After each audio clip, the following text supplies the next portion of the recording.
জায়গাটা দেখুন, খুব সুন্দর তাই না? এটা পাউসির কাছে অন্তর্দয় অনাথ আশ্রম।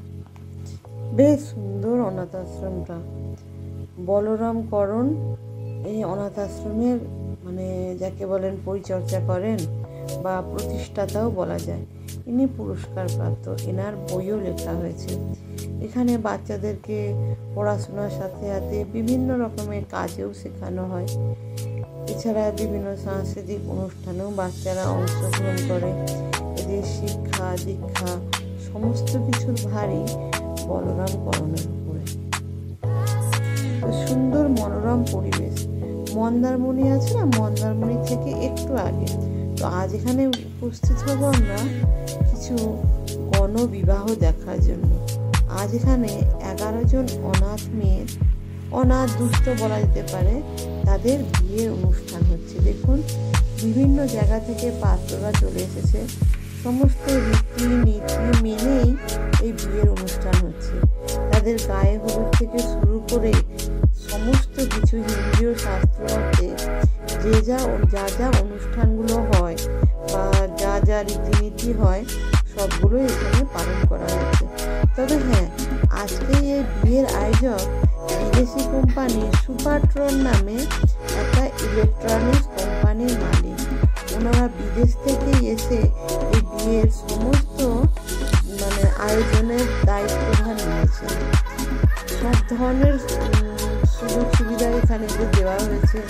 এদেরকে বিয়ের দিন আগে থেকে আনা হয়েছে এবং খাওয়া দাওয়ার ব্যবস্থা থেকে শুরু করে সমস্ত কিছুই হচ্ছে এই অন্তর্দয় অনাথ আশ্রমে। প্রায় জানেন 4 থেকে 4,500 লোকে খাওয়া দাওয়ার ব্যবস্থা করা হচ্ছে। তো প্রথমে ছেলেদেরকে লাইন দিয়ে দাঁড়িয়ে এখানে তাদেরকে বরণ টরণ করে নেওয়া হলো, গায়ে হলুদ দেওয়া হলো। তারপর আরও কিছু রীতিনীতি আছে যেগুলো পালন করে নিচ্ছে এই অনাথ আশ্রমের ট্রাস্টিরা। তো আজ এখানে যাই বলুন, আমাদের রাজ্যের ডিএম থেকে শুরু করে ওখানকার বিডিও থেকে শুরু করে সভাপতি থেকে শুরু করে তারপর পুলিশের ওসি সবাই আজ কিন্তু এখানে উপস্থিত ছিলেন। ওদিকে ছেলেদের হলুদ হলো, এবার এদিকে দেখুন মেয়েদের গায়ে হলুদ হচ্ছে। ট্রাস্টিতেই যারা মহিলারা আছেন ওনারাই মেয়েদের গায়ে হলুদ দিয়ে দিচ্ছে। মেয়েগুলো কিন্তু সব যে মন্দারমণি অনাথ আশ্রমে তা নয়, বিভিন্ন জায়গা থেকে এসেছে। কেউ বীরভূম থেকে এসেছেন, কেউ কলকাতা থেকে এসেছেন। মোটমাট দুস্থ পরিবারের মেয়ে, হয়তো বাবা মারা বিয়ে দিতে পারে না, বা কারো মা আছে বাবা নেই, কারো বাবা আছে মা নেই, এরকম বিভিন্ন দুস্থ পরিবারের ছেলে মেয়েদের আজ এখানে বিয়ের অনুষ্ঠান সংগঠিত হচ্ছে, যেটাকে আমরা বলি গণবিবাহ।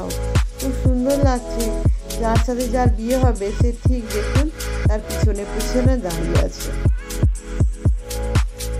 এইভাবে খুব ভালোভাবে আজকের অনুষ্ঠানটা হচ্ছে। আমি কিন্তু এর আগে এইরকম সুন্দর গণবিবাহ কোনোদিনই দেখিনি। বিবাহ হয় দেখেছি যে বর করে সব সেজে গুজে চলে আসে, এসে তারপর বিবাহ হয়। কিন্তু এই যে দুদিন আগে থেকে রেখে ফ্যামিলি সহ তাদের খাওয়ান দাওয়ান বা এইভাবে যে সমস্ত রীতি নীতি মেনে যে বিবাহ হচ্ছে, এটা আমার জীবনে প্রথম এবং আমার খুব ভালো লেগেছিল এইখানে এসে। আপনারা চাইলে এসে ঘুরে যেতে পারেন। জায়গাটা পাউসি বলে একটা জায়গা, মন্দারমণি থেকে একটু কাছে। খুব ভালো লাগবে, সত্যি ভালো লাগবে। এখানকার পরিবেশটা এতটাই সুন্দর, এতটাই ভালো যে বলার কথা রাখে না। তো যা হোক, মোটমাট বিয়ের আচার সব পালন করা হচ্ছে। এবার দেখে নিই যে বিয়েতে জানেন দান সামগ্রীও দেওয়া হচ্ছে মেয়েদেরকে। দান সামগ্রীগুলো কি দেওয়া হচ্ছে সেগুলো আপনাদের দেখিয়ে দিচ্ছি। হলুদ তেলে কনেগুলো একদম রেডি। দেখুন সবাই মিলে এমনভাবে আনন্দ করছি পরিবারের মতো, যেন আমাদেরই বাড়ির মেয়ে। কোনো বিয়ে হলে সেখানে মা মাসিরা সবাই যেমন মজা করে, খেলা করে, যে বিভিন্ন ধরনের সে সমস্ত রীতিনীতিটা এমনভাবে পালন করা হচ্ছে। দেখেন মেয়েদেরকে কলসে করে এনে জল ঢেলে তাদেরকে স্নান করানো হচ্ছে পর পর, যেন একটা পরিবারের মতো করে বিয়ে হচ্ছে। সত্যি অসাধারণ লেগেছে আমাকে এই বিয়েটা। দেখুন মা মাসিরা সবাই একসাথে এনে ওই যে মেয়েগুলো বসে আছে তাদের মাথায় কি করছে, জল ঢেলে দিচ্ছে। জল ঢেলে দিলে তাদেরকে স্নান করানো হচ্ছে।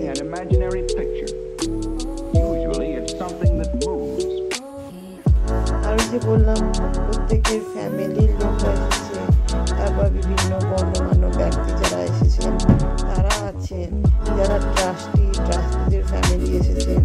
তো সবাই মিলে যেন মানে একটা বড় বিয়ের আয়োজন, সমস্ত কিছুই হচ্ছে। গায়ে হলুদ এবং স্নানের পরে বধূ সাজে যখন মেয়েগুলো আসছে তাদেরকে বরণ করা হচ্ছে, ওইভাবে ফোক ড্যান্সের কিছু দল এনে ফোক ড্যান্সের মধ্য দিয়ে বরণ করা হচ্ছে।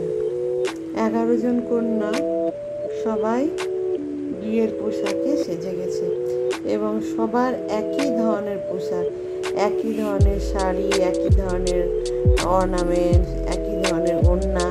কি সুন্দর লাগছে দেখুন। পুরো 11টি মেয়ে একই রকমের সাজে বউ সেজে তারা চলে এসেছে।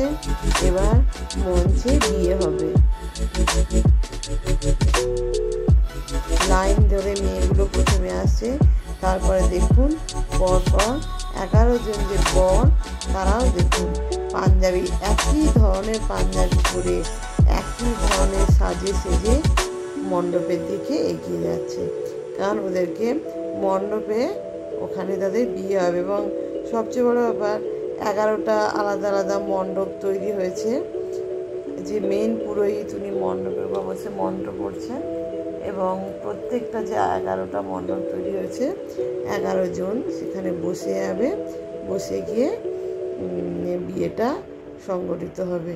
তবে আমি ওগুলোর ভিডিও, এত ভিড় ছিল ওখানে যে যাওয়া সম্ভবপর হয়নি এবং যে মণ্ডপের কাছে যে বিয়ে হচ্ছে ওটা আমি অতভাবে তুলতে পারিনি, কারণ প্রচণ্ড ভিড় ছিল।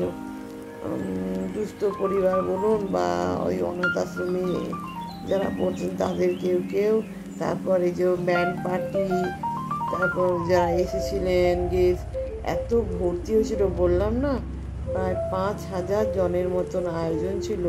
তো সেখানে ভিড় ঠেলে গিয়ে বিয়ের মণ্ডপে যাওয়া অতটা অন্য পক্ষে সম্ভবপর হয়নি, সেই কারণে আমি দেখাতে পারছি না। তো এইটুকু বলতে পারি যেখানে এইভাবে বিয়েটা সংগঠিত হয়েছিল। মঞ্চে বধূ সাজে কনেরা রেডি হয়ে চলে এসেছে এবং এখানে গণ্যমান্য ব্যক্তি যারা এসেছেন তাদের সাথে ফটোশ্যুটটা হয়ে যাচ্ছে। দেখুন 11 জন বধূ একই রকম সাজে পেয়েছেন। এদিকে আবার 11 জন বরকর্তাও চলে এসেছে, তারাও একই ধরনের সাজে সেজে উপস্থিত। এবার বিয়ে হবে। দেখুন পর পর 11টা মণ্ডপ একদম রেডি। খালি হাতে মেয়ে বিদে হয়নি।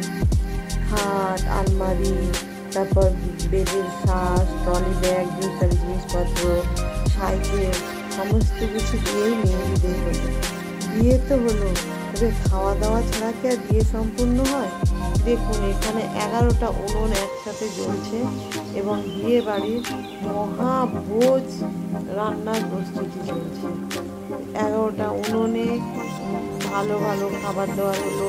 দুপুরবেলা মাছ হয়েছিল এবং রাতের বেলা হয়েছিল মাংস। কারণ বিয়ের দিনও 2টি পরিবার ছিল। তো এদের বিয়ের শুভকামনা করে এদের আগামী দিনের জীবন আরও শুভ হোক, সুন্দর হোক, সেই কামনা করেই আমি আমার ব্লগটা আজকে এখানেই শেষ করলাম।